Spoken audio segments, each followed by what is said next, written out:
Up on later editions of Hawaii News Now, but we want to shift to another major story. A major technology outage has snarled operations at companies around the world. Now, this is impacting everything from airlines to hospitals.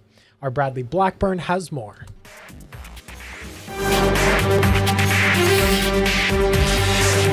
At New York's LaGuardia Airport. So if you're here and you're going on the 3290 to Atlanta, make your way to the gate. Airlines used megaphones to inform travelers about departing flights after the arrivals and departures boards went black. It looks like a scene from Gladiator. There's just a million people around and it's kind of overwhelming, but we're taking it in stride. The cyber outage left airlines around the world without access to check-in and boarding services, resulting in thousands of canceled or delayed flights. We're on standby, so we're just waiting. The cybersecurity firm CrowdStrike says the outage was caused by a faulty update to computers running Microsoft Windows. We identified this very quickly and rolled back this particular content file.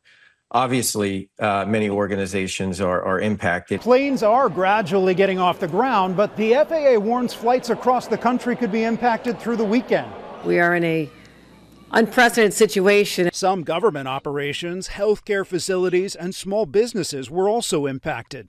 But the New York Stock Exchange opened without a hitch. This is one of the first times that we can almost celebrate that this was not a threat actor. This wasn't somebody who hacked CrowdStrike. This isn't your computer getting hacked. This is an engineering mistake. And despite a delay in their travel plans, we made friends in there, a whole group of friends. We're all different places, flying on different airlines. These travelers stuck in Las Vegas are making the most of their situation.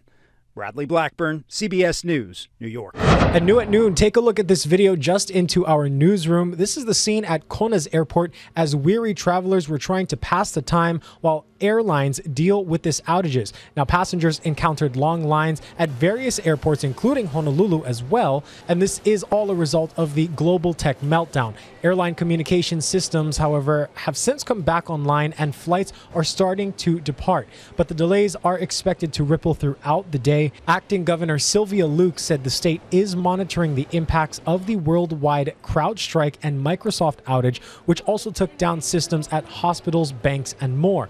The good news is there were no significant impacts to public services here in Hawaii.